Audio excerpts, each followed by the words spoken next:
Good morning to you all. Thank you all for attending today's electrical webinar to cover the basic overview of both the electrical estimating and the electrical takeoff, or sometimes known as Ensign X or PDFX. So what we are planning on sort of doing today is having a short hour-long session to basically get you up and running with the basics of the system, and then we'll save a little 10-minute sort of section towards the end of the session where we can start to go over any questions that you guys have. Obviously, if you do have any questions in the meantime, please feel free to send them over to us as and when you have the questions. You don't need to wait until the end. It's just when we'll sort of sit down to go through it all together, basically. And just for everyone's benefit, like I said previously, today's session will be recorded and uploaded onto YouTube. So if you do ever want to come back and revisit the session, then that's something you will always be able to do. So to get us all started then, what I'm going to do is I'm going to start us off on the electrical estimating, okay? So I've actually already got it all open for us today. I am using this on the cloud version of the system. So it shouldn't really be anything different if you guys have the locally installed version either. So what we're going to do then is we're just going to start off by getting straight into it. So we're going to go to the create job option basically. So create job is our first stage out of the 6 to start and complete the tender process. And this job header page is basically split up into 2 different sort of sections for you. What you've got up here is basically your job's information. So first off is the example is the job code. So that is a nice easy one. So we can just put in our estimate number just up there at the top.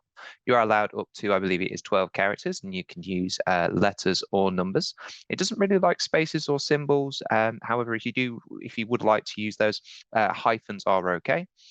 And that job code is actually one of the few things that we can actually get pre-filled for you, and we can actually have it as like a category drop-down option. So depending on what category you select, depends what job code that you're actually going to generate. Obviously, if that's something that you're interested in, obviously just give the support line a call.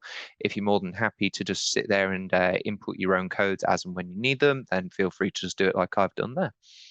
So the next 2 things, which are always going to be the most important ones to do after the job code, the next one would be the job name. So it's pretty self-explanatory on this one.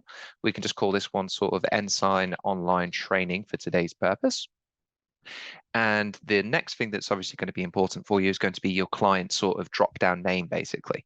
So this bit and the job name, the two sorry, apologies, guys. The 2 reasons why I'm saying they are the ones to use, because they are actually the information that's going to be produced on the end quotation of the job.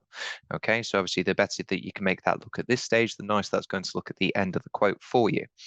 So with the clients, it works off of like a database, basically. So you click here on the drop down, you can see there I have a bunch of example clients, and we can actually just come up straight up here to the top, and we can add in any new customers as and when we need that information. So once again, I'll just fill out Ensign's name, basically. I won't go through the extent of filling out all of the address lines and everything, but obviously you guys, if you fill that out, as I said previously, that will be populated on your end quotation for you. So that bit will look better if you have filled it in, basically. But I'll leave it as Ensign just as a little bit of an example for today's purpose. So once you've actually filled out as much information as you need, just come down here to the bottom right, and you will be able to just press the confirm button, and that it will actually lock that in as a created customer for you. So you can actually always come back and reuse that client at any future date if you need to. But 2 optional things on this then would be the tender submission date bit here and the parent code bit up here along the top. So we'll start off with the tender submission date. It's a nice, simple, easy function. All you do is you give the button a bit of a tick. That will then allow you to pick then when your job needs to be submitted. And it's as simple as that. And then you'll find on the amend job screen, your job will actually change color now. So if the job is green, you've got probably more than a week before the quote needs to be submitted. If the job is yellow, you're probably within the final week that needs to be submitted. And if the job is red, then you are late. So that coloring system is something that you can customize. So you can change the colors if you don't like the idea of the traffic light system. It's also something that might be a little bit more beneficial to you. You can change your times basically of when they will kick in. So that can be quite helpful. The parent code up here at the top is effectively like an internal grouping code. Some people use it as a way of grouping a load of estimates together. Some people actually come back in and they'll use that as a job code rather than having an estimate code here if they do win the project. So it can always be used as that. But if you can't really necessarily think of something that you want to use it for, then don't worry about it. As I said before, that one is optional. Right, then we come down here to the second part, which is the labor bit, basically. So in here we have where we can sort of view our various different rates. So you can have multiple different ones set up in here, or we can just go onto the add new/amend menu, which will then allow you to input sort of any rates that you would need. So for example, if you wanted, say, a weekend rate, then we can just come over here and we can populate those values there. And to be honest, you can just keep going down the list as much as you need and have as many different options as you would like. If that's not really going to be suitable for you, just selecting a rate because it's going to be different each time for you, you can always choose the option of special labor rate, which will allow you to type in a job-specific rate just for this particular project. And there is actually other ways on the system where we can actually make it so you can use multiple different labor rates on one particular project. Some people do prefer to build their estimates up like that, which of course will make it a lot more detailed. Once again, just reach out to us if you wanted to sort of go into that side of things in more detail. We can also get the software to calculate things like your travel distance and daily additional costs for the labourers, such as toll booth, congestion charges, and these types of additional expenses. Once again, daily additional cost is very simple. If you need to allow or want to allow any money for this, I can put in £10 there. So for each accumulated day on the job, the system will allow me an additional £10 for any congestion charge and a small amount of parking. Travel distance, just click here on this little box if you haven't done already. Fill in the free values down here, so cost per mile, start point of lodge down here, and then finally the lodge value. And then that will actually pre-fill this table, which will actually mean that you don't ever have to refill this in again unless you would want to update your information. And you can simply just say how many miles away the job is, and the software will work out everything accordingly for you. Once again, for each additional day that is generated, the additional money sort of amount will then be allowed on top of your labor for you.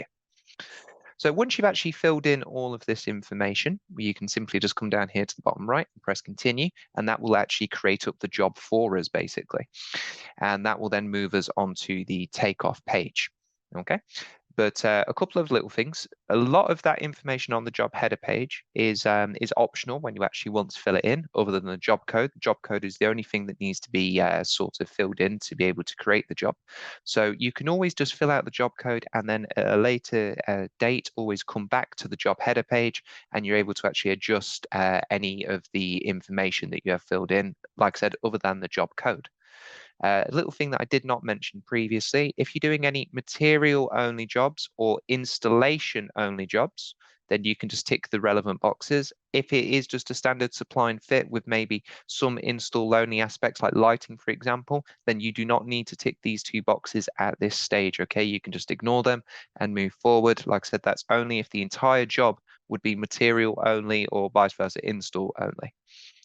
Now, this is now the second stage, the takeoff. This is where you'll probably find that you'll actually spend most of your time when you're actually on the estimating software.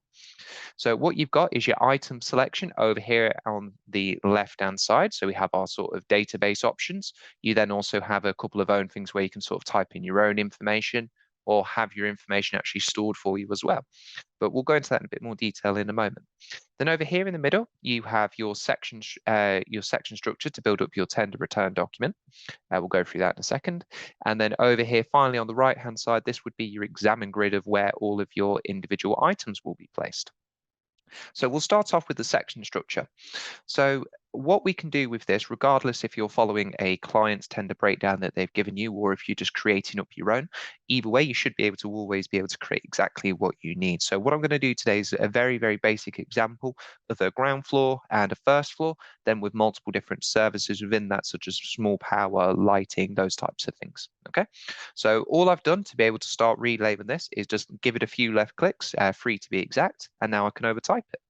So now I'll just simply input ground floor, press enter on my keyboard, and that's now locked in. Now that is an A-level section. So what we're going to do is we're going to give that subsections. So what we're going to do is apply a B level.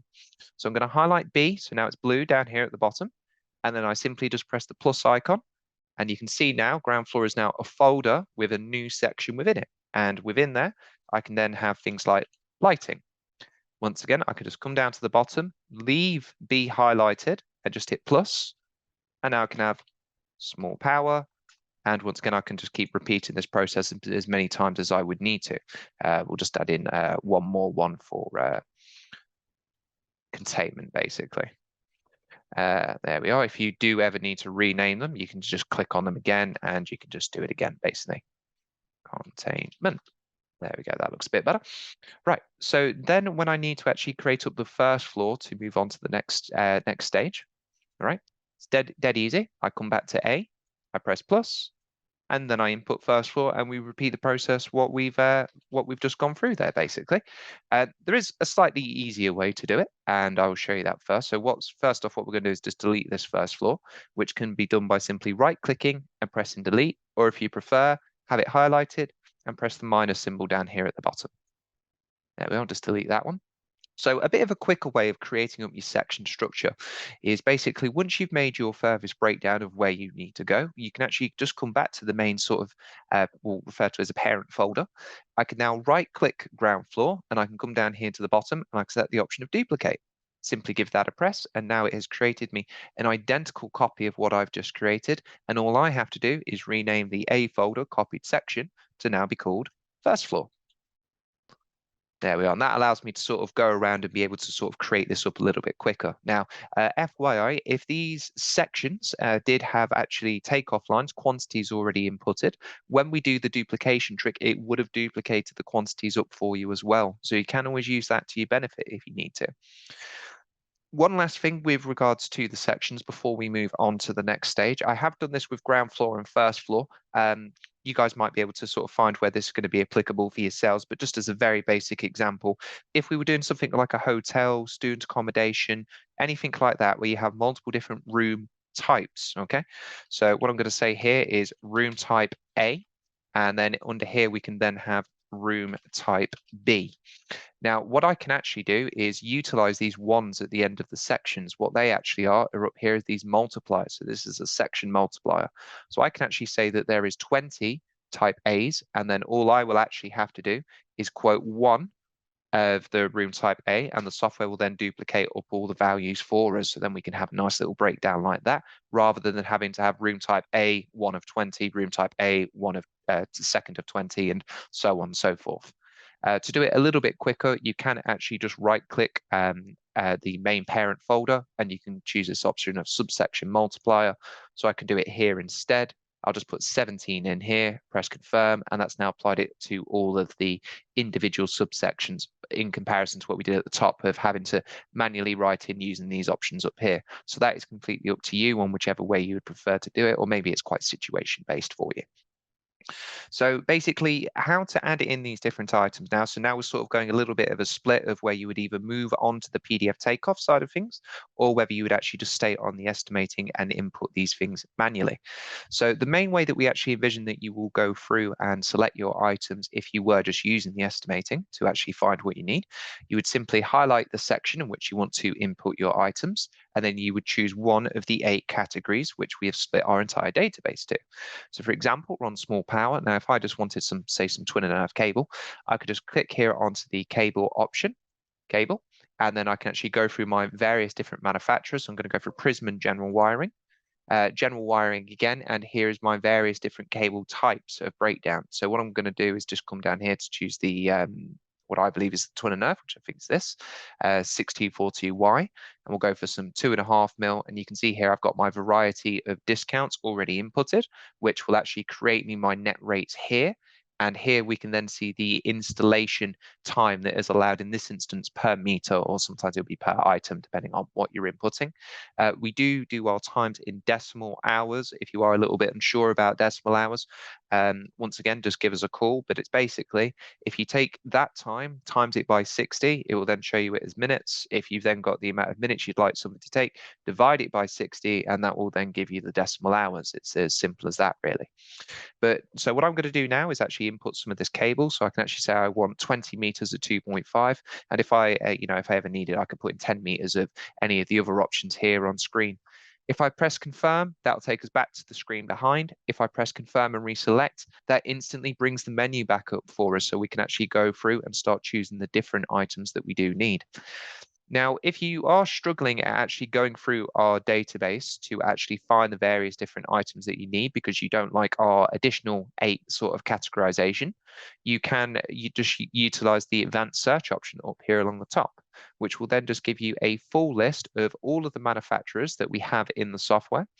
Okay, and then just to the side here, it will show you all of the items that are available from that specific manufacturer that you are looking for. Okay, because sometimes that could be a little bit easier to go through and find any of the information. Another alternative for you is, once again, to use the advanced search, but you can use the description or code search method. So if you have an item sort of description, you could try find it in there. Or if you actually know the item's product code, you can just search that one up in here. So as a little bit of an example for you, we'll just search for, I'm sure, the products that you all know too well, K2747 white. Press enter on that. That will search the database for us and then find us the item. So here we are. Here is the actual single item itself. It's found, but it has also actually found the item in the assemblies. Now I know that's an assembly because it's a specific shade of red. I know I am sharing my screen, so I'm not too sure how easy that is for you all to see, but I'm hoping you can all see that pretty well. And that actually means this assembly a little bit down here at the bottom.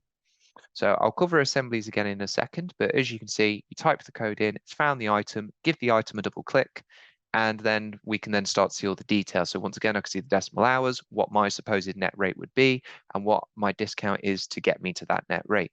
If that discount was incorrect and you actually know that you are getting 70%, then feel free to simply overtype that value live on screen, press enter, and it will always give you this option. Are you saving that just for this particular project, or would you like to save that for all sort of future endeavors on the system, basically? So I'll just say it's for the job only this time, just to show you what that will do. What that will actually do is set the discount here to this specific sort of orangey peachy color to sort of symbolize to you that this is actually something that you have done yourself as the end user and that you have changed. So as you can see here, my net rate has now sort of slightly changed for us as well. But let me just say we want a sort of couple of those, maybe not that much, maybe 6. There we are, drop down screen. Once again, I can still see my sort of peachy color up here. If you would prefer, and that's still not the right price you want to be, what you can do is then once again simply just overtype that unit price, but that time it will only do it for this job. That will also disregard the discount and the trade price because you are saying what the price is yourself rather than having the system calculate it for you. And if you do ever need to revert any of these, they're just down here at the bottom, either in stored prices for the price or labor time, or stored discounts if you have done it with the discounts.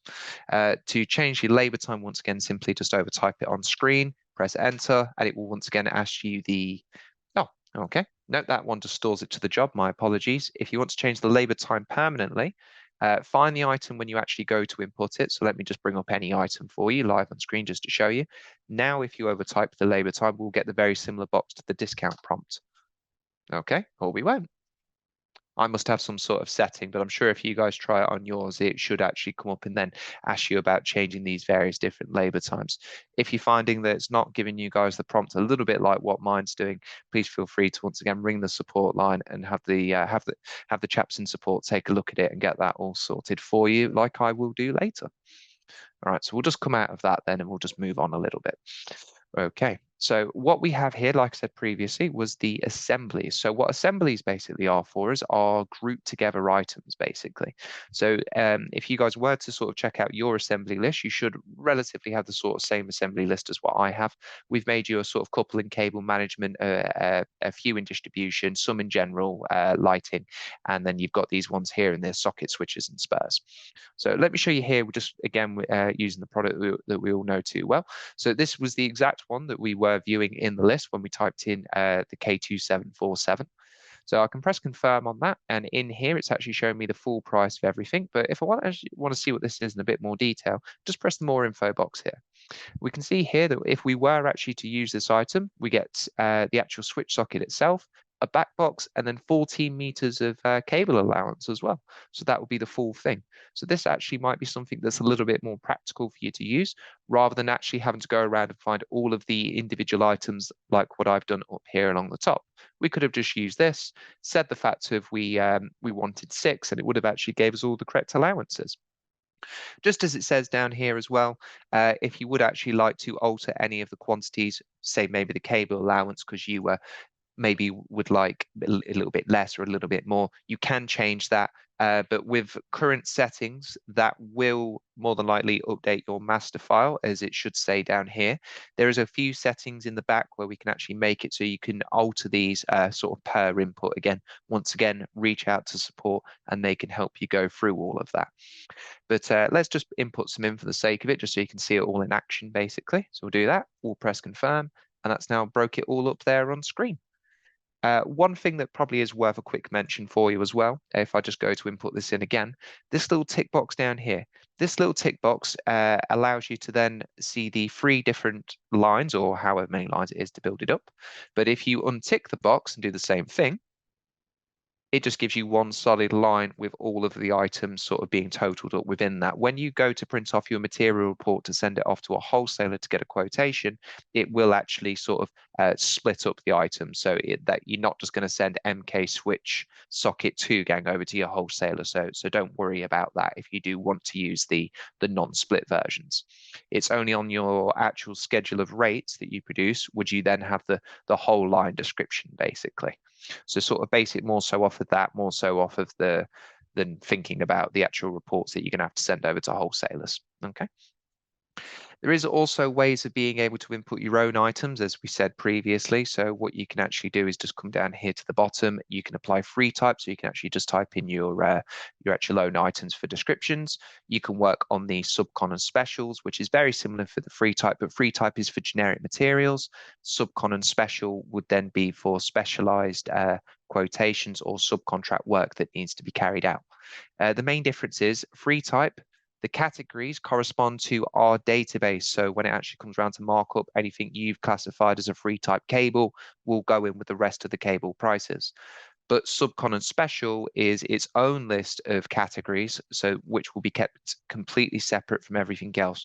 So this will sort of come into play more so on the summary table type of things. Okay, so as an example of this, I'm going to come up here to my lighting. I'm going to go subcon and special, and I'm actually going to allow for my individual sort of lighting packages. Now, because I am doing this on lighting for 20 different things, do be careful if you are doing it in this way, if you're allowing for the whole lighting package as a whole, because obviously you won't want that to be multiplied up by 20 times. So obviously do sort of put it in per room if you are doing it a little bit like what I'm doing, or maybe you'll just lower the multiplier to 1 and put the entire quotation in as to allow for 20 light for all the lights basically involved in room type A, even though there's 20 of them. So let me just give you a little bit of an example of that then. Turn my caps lock off. There we are. Lighting quotes. We'll just put example. We can have one lot of that. And then we might have actually no hours, because I want to allow that on a separate line.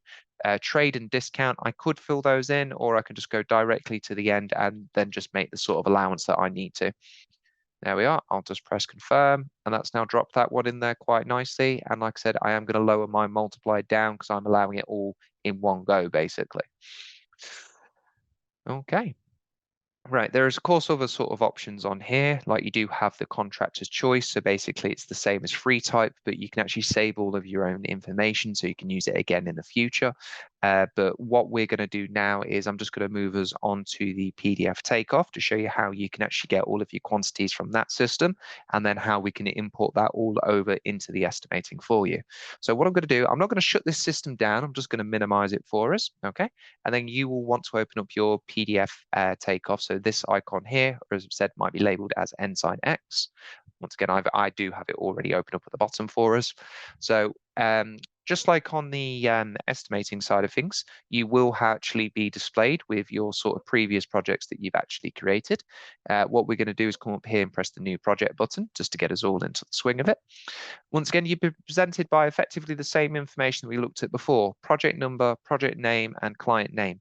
Now, realistically, these do not have to be the same information that you have entered in on the estimating, but Logic would tell you to basically fill them out in the same way, just to make life easier for yourselves. But basically, if you've got the project number or the project name slightly wrong, it's not actually going to be a problem for you.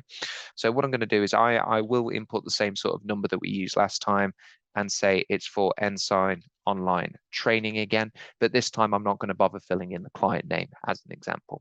You do also have the little notes section where you can write up anything that you want to sort of see about the job, and you can always come back and review that at a later date as well. So what we'll do now is we'll just press OK. And just like on the estimating, that is actually the bit that actually creates the job. We can always come back later on and we can always change the project name. We could always include the customer's name as well if we wanted, or once again, make any notes. So what we're looking at in here now is actually the sort of takeoff system itself, okay? So the first thing that we are actually going to want to do is upload our different drawings onto the system. All right. So what you will probably find that you need to do first, if you are on the cloud version of the system, like I am, you do actually need to sort of minimize the system. So you're back on your own sort of personal machine. And then what you are going to want to do is basically get your drawings and copy and paste, load them onto the ware. Okay. So what I mean by that, let me just minimize the system, opening up the drawings folder. Here's 2 drawings that I've uploaded previously, okay?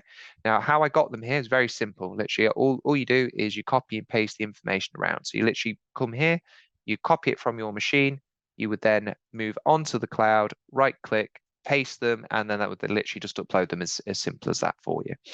We can do a couple of other things for you. We can add you a few more links on the side to say add to your company server or your own machine as well. Once again, just reach out to the support team and they can assist you in setting that up to make your life all a little bit easier for you. Okay. But like I said, I have actually uploaded 2 drawings up here already, so we can just use those for the sake of what we're doing. So I am going to open up my PDF, and what you are going to want to do is come up here to the top and click on this plus icon. If you do hover over it, it will tell you what it is. So it's the Add Drawing button. Simply give that button a press. That's then going to open up and search your cloud system. What I'm going to do is just navigate to where I saved R2 for today. Here we are. So I've got my 2 drawings that I want to use, and I'm just going to highlight them both and press open. Now, this works with 1, 2, 10, 20. It doesn't matter how many drawings you have, just highlight the amount that you need and simply press the open button, and that will then start to upload them all onto the project for you, as you can see on screen. If you do need to add any more drawings in, you can simply just press the add button again and proceed to add in any more. If you would like to sort of largely review all the drawings that you've added into the system, you can come here onto the manage drawings button that will actually allow you to see everything that you've uploaded. And if you've actually uploaded something by mistake, you can actually delete it, you can replace things, and you can also duplicate them as well. If you want to change what drawings on screen, so for example, if I didn't actually want to start with this one and I wanted to start on a different one, I can simply just come on here. I can then change to the actual drawing that I would like to start on, and that will then change it all up on screen for us like so. So it's actually very easy to constantly sort of change what drawing you're on and move backwards and forwards, basically. So that's a nice, easy thing for us. Okay, so what we're going to do then is sort of just get started with it. So the first thing that we do need to actually do is set and check the scale of the drawing, okay? So to move around, currently, you can just use your left click to drag yourself around. By default, the mouse wheel is set to zoom you in and out. So if you roll the mouse towards the screen, it's going to zoom you in. If you zoom it out, it will then, if you roll it towards yourself, it will then zoom out. And the bit that always throws people the most, your mouse is your center point, okay? So for example, if I want to zoom in over here on the legend, right, all I have to do is basically put the mouse there, roll the wheel towards the screen, and that will then zoom it in. But as you can see, I'm keeping it centered at all times and repositioning my mouse. That's the key to it. So zoom in, recenter, zoom in, recenter. Now the zoom is quite sensitive, okay? It takes a little bit of getting used to, but once you've actually sat here and done a few drawings on it, you'll be absolutely flying through it, okay? So like I said, I'm just going to move down here to the bottom. We can see here what the scale and drawing size is. This is actually a really good example for us today. So you can see here that it says that the drawing size is A1, so the scale should be 1 to 50. But the software up here along the top is actually telling you that the drawing size is A3, not A1. Okay, so the scale it's given won't be correct. And just sort of prove a point, I will click on the scale drop down where you can see all the different available options. We'll choose the option that they said that it should be 1 to 50. And then what we're going to do is come down here to this little pen tool. This gives you a load of freehand measuring tools, basically. Okay, so it's not actually going to log anything in. It's not doing it as a takeoff. It just allows you to just get varied lengths, areas, perimeters, counts, any of the options that you can see up there on screen. So what we're going to go for, though, is the measure length option. So I'm just going to come on here, select measure length. And then what I'm going to do is just come down something like something that we know the distance of, like a scale. If you have a scale board, you can use that. Doorway, kitchen countertops, ceiling tiles, anything along the lines of that. So all I'm going to do is left click at one side, and then I'm just going to drag that down to the other side and left click again. And now that I'm done measuring, I'm going to right click. Now the right click finalizes it and actually comes up on screen, and we can see there that it's 490. So as we knew, it wasn't going to be the correct scale. Okay, so this is your easiest and fastest way of getting around this situation. Okay, just come up here to the top, and rather than selecting a scale, we're going to choose the custom scale option up here. So just give that one a press, and then we're just going to follow the instructions on screen. So we're going to select our first point, and I'm just going to left click at one side of the door, and then I'm going to select my end point, and then left click at the other side of the door. Once again, you can use anything that you actually sort of roughly know the distance of. And now I'm going to say that that is roughly around 850. You can see there it's actually created me the scale of 1 to 90. So actually maybe it's a bigger door than what I thought. If we try a 900, we're getting close to 1 to 100 basically, which is where I think it needs to be. And if you do as well, simply highlight it, type in what you would like it to be, press confirm, and once again, come back to your measuring tool, measure something, make sure you're happy with the answers that it has given you. There we are, 950 door on there on a scale of 1 to 100. So we know that that is correct and we are happy with it. And now we can get started. So the first thing that you want to do before we dive straight in and start counting up everything that we need, basically, we need to come over here to the left-hand side, this service box, okay? The service box is going to be the most helpful thing when moving your information from one to the other, okay? So we're just going to come down here, we're going to press the add button, and then I'm just going to give you a sort of a brief little example of sort of things that you would have in there, okay? So you might have your, I think basically keep it the same as your section structure that you've created in the estimating. Just makes it easier to basically go, all this information I've applied to this service, put it in that specific section. Of course, do anything that you would like to. It's completely up to you on how you would like to word it all up. I just think that's personally the most logical way of going through it. So I'll add in small power. Once again, I'll do it again because I can see some lighting on screen for us. I'll add in some lighting. And then what I'm actually going to do is then just add in some containment as well. Now, if you guys do want to abbreviate it at this stage, feel free to, because you are the only person who's going to see it, just as long as you know what the information says. So for containment, for example, if you just wanted to abbreviate it to con or anything that you would prefer to do, then it's dead easy. Just do that live on screen again. There we are, I'll just quickly hop that one in, press OK. So now I have containment, lighting, and small power. So now I've decided what it is that I'm going to go through and start with first. What I'll go for is probably just the lighting side of things, okay? So I've selected lighting, and then what I can do is then start to either go through the database, I can do it as a free type, or the electrical system actually has the ability to do the auto count, which for some reason isn't on. So if you are missing the purple icons here at the end, just like I am, simply just come over here to your little project preferences, give that one a press, and you'll see an option in here called auto count. So feel free to turn that one, and then simply just press OK. And there we are, that's sort of gives us the auto count symbols there at the end, okay? So what you've got is basically your sort of non-standard measures, all right, which are all these green tools. You've then got your free type, subcon, or labor only manual inputs. You've then got your database options or your assembly options. And this system will actually log what you frequently use the most. So obviously the more you use this, the more that list is actually going to be applicable for you. That's just refreshing your database. If you've done some changes and not shut the PDF takeoff down, you can just hit refresh and that will redo your database for you. But don't worry about that too much. And then, of course, then you've got your auto counts. Now, you can actually auto count with items from your database or your assemblies as well if you wanted to. So that's always something that you can do. What we'll do is we'll start off first with the auto count. So if you are going to do this, please make sure you either mark the area in which you would like to measure within or exclude the area that you would like to not measure within or exclude, basically. So I'm going to go for the exclusion options. Go left click at one side, left click to the other, left click down here, left click down there. And once again, finalize with a right click. So now the system knows that it should not be searching within those parameters, basically. And what we're going to do then is we're going to zoom in. Now, what I'm going to do is I'm just going to search for these B1 light fittings that we have here, okay? Now, like I said, I can use the auto count tool, or I can use a database option, or I can use an assembly. What I'm personally going to use today is the assembly option, but how you do it all is exactly the same, okay?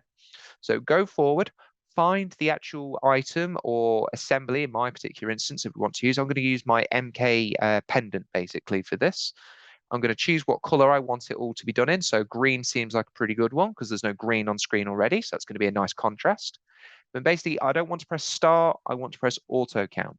When you press auto count, it's going to do a first little scan. If the system ever suggests anything like this to you, usually press yes. It's usually going to help you out. Now, this is now giving me the auto count screen. And what I need to do is select my symbol, but it's basically telling us this is what we're going to call it, and we're going to call it in green. Please select your symbol. So we'll select our symbol. Then all you do is you just draw, so you left click once, drag it down, left click again once you've drawn around it. Now, it doesn't matter if you've got little extra bits in there, like how I've got my little red line, that's not a problem, okay? So just left click it, lock it in. It's now showing us what we're going to count, and what we're going to do is remove the little bit that we don't need. So simply by doing that, you're going to edit symbol, find by clicking on here, and it highlights on the screen what it is. So it's not the text, and there it is, it's that line there. So we don't want that. So all we're going to do is press remove. That's now shown as everything it's going to be looking for, which is absolutely perfect. And it's got it as two groups. So it understands if B1 is slightly further away from the circle, that's still the same thing, basically. So that's what the groups mean, multiple shapes that you're searching for, if that's an easier way of thinking of it. Come down here to the bottom and just press exit. There we are. We can see what it's looking for, which is perfect. So we can see basically how many sort of matches and how many differences. So tolerance is basically matches, deviation is differences that it's going for. Typically, you don't need to change these settings. The system usually sort of advises you what's the best thing to do. Simply you just go with that the majority of the time. If you are finding it is having a few struggles, maybe try pressing the deviation boost. That will allow for a few more differences. Or if you know that the symbols are on different rotations rather than being all the same way, you can try by pressing the scan for 90 degrees. So it'll find it at every sort of angle for you, basically. Right, and we're just going to give it a go. We'll hit count and we'll see how many that can go through. So it's counted 45 symbols for us, and it's actually colored them all in green for us live on screen. What we can do, rather than sort of dragging ourselves around to make sure it's done everything, you can actually just come up here to the top and you can press the review button. That's now going to show us everything that's counted. So we can see in here B1, B1, and we can see all the way down here. These are all fine, but it has counted a few dimmable versions, which of course we didn't want it to do. So what I'm going to do is simply just click on those so they go red. So the system understands basically that they are not the ones that we want to be counting, okay? Once again, just have a little quick look through to make sure you're fine with it all. So I'm fine with all the other options it's done. So we were on 45. I'm going to press count, which will basically do the recount. That's dropped us down to 39, and wherever the dimmable versions are, they are now no longer colored in. And what you can do to double check this sort of thing to make sure you've got all of the B1s, if you actually come up here and press the show and hide tool, or just the eye symbol, that will hide everything that it's counted for you so far, and it will actually display it with any of the other PDF layers that are actually set up in here. So obviously, if there is any specific things that you do want to hide on the drawing, then that is something that you can actually go through, and you can do this at any point. So there we are. If I just remove a couple on screen for you, it gives you a little bit of an idea of what we are actually able to sort of turn on and off as we go through. That's obviously up to you. So the layers tab is just up here along the top. But basically, that was hide independence, which is now made its own layer here, which you can, of course, turn on at any given point, and it will bring them all back on screen for you. But I'm just going to leave them hidden for a second, just so we can have a little scroll out and see if there is any other sort of B1. So I can find it has missed one down there, which I would have to now manually count up myself. And then when you do up here, we have a few of those dimmable versions as well, which of course we would need to recount. But that's just a very quick basic example of how the auto count system works. And we can see here that's actually placed it all in the lighting. But then if you do want to move on, you want to do some manual counts, what I'll do is I'll switch it up to the small power. Once again, I'll just reuse the assembly options because I know I can use any of the switches or sockets which have been pre-made. So what we'll do is we'll just go for the sockets again. Once again, I can pick my different colors. I can actually change how big of my symbol of what the mark's going to be. I am going to change it from green, and maybe we will just use something like the purple color for this time. Once again, I could auto count, but we're just going to start. I'm going to show you the manual count process. So I can just press start on here. Once again, zoom in on screen, and all I do is I left click everywhere I want to count. Now, straight away, if I go, that symbol's far too big, just right click, lock that one in. just come up here again to the top. The system will remember where you last were. Lower your pixel size down. So I'll lower that down to about 10 now and press start. And there we are. That's a bit more suitable for my personal preference, right? Then all you got to do is go around and left click on all of them, all right, or near them, just enough so you know you've done it. All right, now to drag yourself and move around at this stage, which is going to be a big thing for you guys, okay? Just push and hold the mouse wheel down, and that will allow you to drag it round on screen. If you are then trying to use your left click to drag, so there we are, I'll show you. All I'm doing is accidentally doing additional counts on screen, which of course you're not going to want to do. Now, I am a little bit conscious of time, so I'm just going to input that one again for us. If you need to ever remove one line, okay, so say these two up here, we just want to remove those two. Do not hit the trash can, that will delete all of it. Simply go up to the symbol, give it a double click, that removes the single one. Once again, do it again with the other, and they're now gone. Now, just because, like I said, I am a little bit conscious of time for us all today, I'm just going to move on to the containment.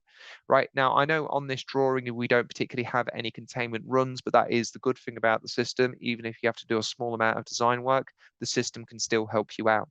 So once again, I am going to reuse the assembly option, and I'm going to go to the cable management.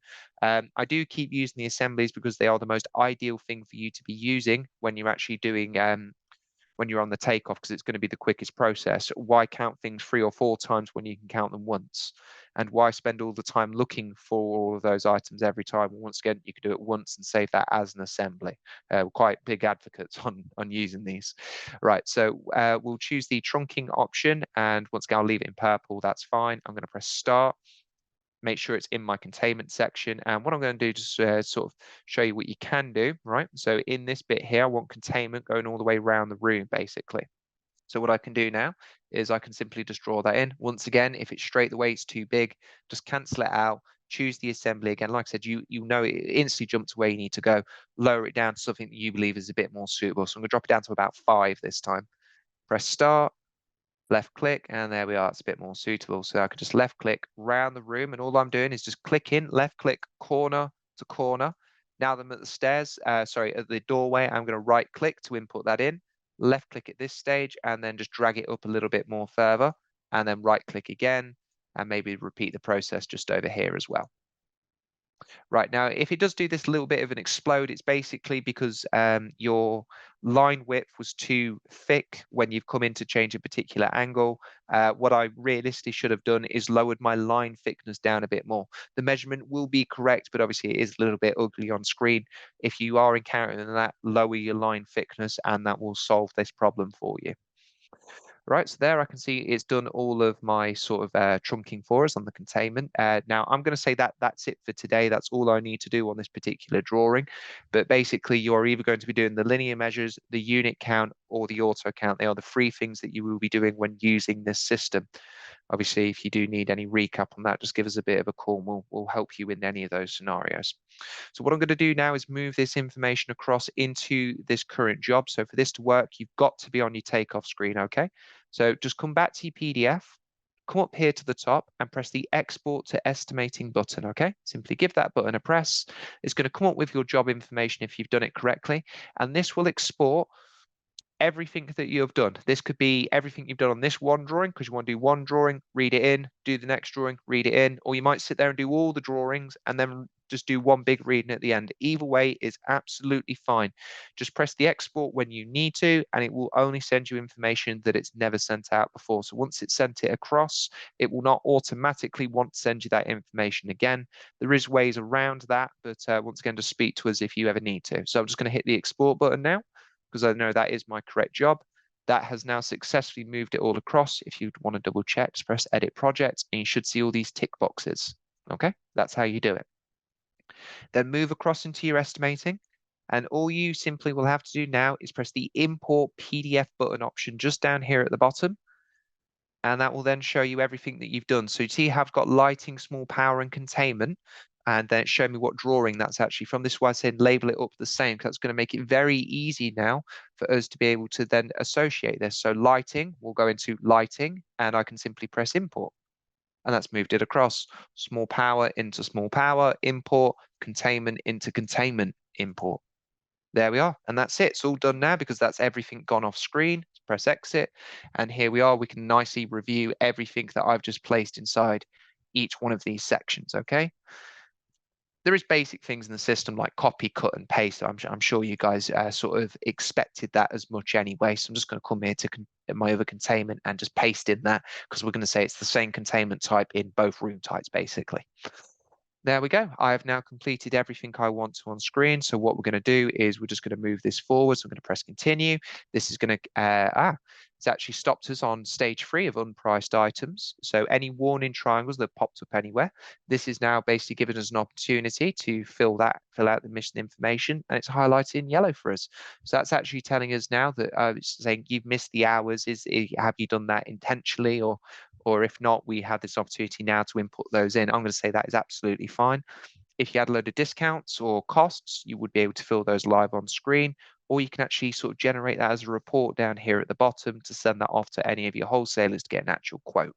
But I'm fine with what the system's highlighted for me today. So I'm going to press the continue button. That's going to now calculate the project through for us using the latest trade prices that is in my database. And I have been keeping up to my price updates. So that is the latest prices according to our average discounts with that as well. Now, if you are coming back to any of your existing projects that you've done, or maybe you're just going back and forth, you will always be prompted with a recalc when getting to that screen again in this job. There is a time and a place for each one of these options. If you do ever press the wrong option, do not panic, just ring us straight away. We can revert what you have done, okay?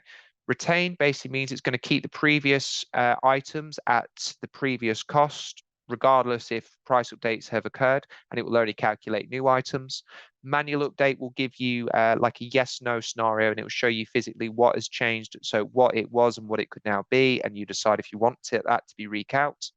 Automatic update will, of course, update everything to the most current update cost, and do not calculate is very simple. It does what it says on the tin. It just won't change anything. So I'm going to hit do not calc, and I'll just press continue to move us on to the summary table. Now, the summary table is the bit where we can do the various different markup percentages. Now, there's multiple different ways in this page that can be used, and we could spend another hour just sitting here going through those options. So what I'm going to do is just show you two very simple ways, and they are usually the most common way that this page is usually used, okay? So first off, let's just run through the page. So you've got your labor times down here. So it's at £33 an hour across this many hours that's been generated. And if you go up here, that is this cost up here of 40 grand. We can then see our subcontract cost. We can then see our cable management, so on and so forth. So this is all your cost of it all. Totals all up here. And then it comes all the way down and finishes off just here. So the two ways the markups are usually applied on the screen is either using this on-cost percentage up here at the top, if you would like different materials and labor to have different markup percentages. So as an example, if sockets and switches were getting 20, 20, maybe 15, because that's a large cost, 20. Subcon actually doesn't let you write on this line. I'll come back to that. Go down to labor, and we might say our labor's always 30% because we want to sell it out at 42.90 basically. So as soon as you fill out that percentage up here, it does affect around here. If you want to round that up, say 45, it fills out the percentage up there for you. So it works on they're linked basically. Now, if you need to write in on the subcon one, two ways of getting there. You can either come up here and press breakdowns, or you can press the little button there at the end. Either way, it takes you to the same place, because that then will show you this sort of mini summary table just for subcontract quotes, because you could have more than one, and where you can allow your sort of smaller percentages. So maybe sort of 7% on that one. Then we come back to the summary table. You can see that's all filled in up there. Now, overall, that will get me a return of 16%. That's how I honestly think that the majority of you guys will want to use the system without sort of making all the assumptions. But however, if that's not how you want to use it, and you don't want to give things different markup percentages, you will want it to have exactly the same. Just quickly strip that all out, do the subcon one as well. And instead, what's going to be more suitable for you is to use the overhead and profit percentages down here at the bottom. So you might say, oh, it's 10% overheads and 12% profit, something like that. And that's basically took the total figure of everything that's above and allowed 10% for the overhead. So then combine those two figures together, and then we've allowed 12% on that for our profits. So they are the two normal ways that this will all be done, basically. There is alternative ways that you can use it. Please try not use down here as well as up there, because there's a good chance you will be doing a double markup, basically, okay? If you do need to allow things like builder's discount, the options down here, we still have it as the traditional fraction of 1/39 to allow for the 2.5%. We can change it to a percentage for you if you would like, once again, to bring up the support line. And if you need to add on things like preliminaries, prime costs, and provisional sums, you have little options for those just up here along the top. So you've got prime cost and prelims just up there as an option for you guys. So that's always something that you can come in and fill in at any point. Just overtype the description, put the amounts in over here on the right. And same thing with prelims, you can just overtype your descriptions, put your amounts in on the right. And with prelims, we actually give you 3 different ways that you can input it.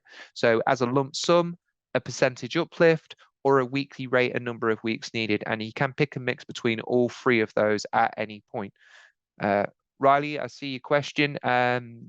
We will do the ductwork one, I think, in the next up and coming weeks for you. Okay.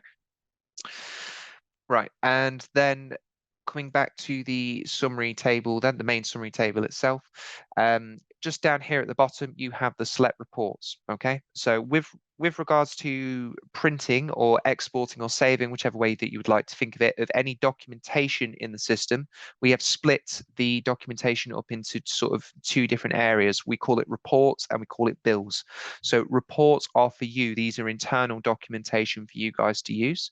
And the bill section, as we call it at the end, that's basically how you will generate your actual quotation. That is the information that's suitable to send to your client.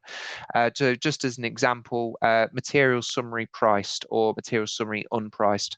So if you wanted to get a bit of a quotation together for everything that you've quoted to send off to the likes of, say, Rexel, for example, to actually get your actual quote back from them rather than an estimated quote, preview and export. I'll just show you these examples, which you could export directly to PDF, Word, or Excel. Like I said, just send them directly off to Rexel, Edmonton's, Yes, or any of the local wholesalers that you guys use.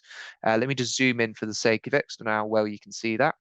So here we can see our product codes, our items descriptions, quantity, unit of measure for that quantity. So it's very clear that you're asking for that in meters, not asking for 1,120 drums of cable. That's 52p at your cost, and that's your material cost there. And it nicely organizes it all for you. Like I said, that's the one with the prices on. I think if you were to send it off to them, if we just press next down here, use the unpriced version to send to them, but then have the price version yourself for doing some comparisons for procurement and things like that. So the unpriced version, exactly the same, but it's just missing that rate and total cost bit off of the ends that you can send over to them. Okay. Right, I'll just press cancel to come out of here. And what it will do is we'll quickly go over to the bill section, and I'll just show you how to actually generate the sort of tender summary and the bill of quants, and then how you actually save that and move that all back onto your actual personal computers. So here we're now at the end bit, and this is where we generate it all. So you've got your summaries over here on the left-hand side. That's more than likely what you're going to want to send out at the start, or copy the information out of onto their document or your own document, whatever situation that you're in. Over here on the right is the full quantified schedule of rates. So we do understand you're not going to want to send that out straight away, but it is something that we do always recommend that you do have a little bit of a look at. We can actually create any of this optional client documentation where you can actually set up draft versions of this. And at this stage, you can alter those various sort of different draft versions and then generate it just for this quote only. And of course, we can actually get your letterhead up on the top of this. And there's a couple of other little settings that you can do as well. So let me, as an example, just show you the tender summary and then just standard quantified schedule of rates. So just come down here at the bottom, press preview and export. That will then bring it all up on screen for you. So the first thing that we're looking at here is now going to be the tender summary. So this is the one that I believe that you could send to your clients or copy the information out of. So up here is where your company letterhead or logo can go, basically, depending on what you would like. Down here is where your client's information will be. Here is your jobs information. And then this bit down here is the actual quotes. Let me just zoom in again for us. So we can see here we have room type A, lighting, how much that costs, one lot of that, because that was our large lighting quotation. And then small power, 552, there's 20 of them, so it's 11 grand, so on and so forth. Then you have a little subtotal of the room types as well, which is quite nice. And then you get your total contract cost. Okay, so very nice and easy. Like I said, you could send them this. You could just copy this information out and fill it onto your own sheets. That's completely up to you. Let me just press next though, so you can see the full quantified schedule of rates. So please do always have a look at this before actually sending the quote out, because obviously the tender summary is all completely built up based off of these rates that we are looking at here. Okay. Once again, let me zoom in again for us. So same info up here along the top. And then you can start to have your breakdown. So we've got room type A, lighting, and then our lighting quotation quote. Then we've got room type A, small power quote, how much that is for one, the fact if there is 20, so what the total is. And that will obviously continue across a couple of different pages, which you can change up here along the top using these arrows to finally get us to the end of the grand total. Now, for you guys to save, print, or export any of this info, simply come down here, select your preferred file types of PDF, Word, or Excel. Excel for data handling purposes, please choose the option of data only. It will be the most suitable one for you. But we'll just save a normal PDF. So hit PDF, press export, which basically means save. That's going to want to save on the cloud system for you. So I would simply just let it save there, and they will instantly pop back up for you. And then just like with the drawings, we can get the information back onto your machine simply by copying it, coming up to the top, minimizing the cloud, and then pasting that here on your actually on your own desktop, basically. Like I said, if you do have any of your company drives set up, you will be able to just sort of drag it onto your company drives without having to use the copy and paste, if that is easier for you all. Once again, like I said, just speak with support if you do want to try set that up, if you don't like the idea of the copy and paste side of things. But that is basically the sort of basic fundamentals of the system, of how you get from the start to the end using the Ensign electrical package, basically. So I'm sorry that it sort of ran over a little bit more longer than what it should do, guys, but we can still sort of sit down and sort of do all of the Q&As now if you guys have any questions on the system at all. Riley, I did answer you briefly whilst we were going through it. But if you are interested in doing the ventilation one, I believe that is the next one that we are going to be doing, and we'll be sending out the email notifications for that shortly. We're just going to get this one all planned and all this one all released up onto YouTube, and then that one will be the next one in the list. Okay, does anybody else have any other questions that they would like me to sort of recap and go through? You can send them in a messenger. I can have you speak if you prefer. Brilliant. Can you send me an email instead, please? Of course we can, Riley. It's no problem at all.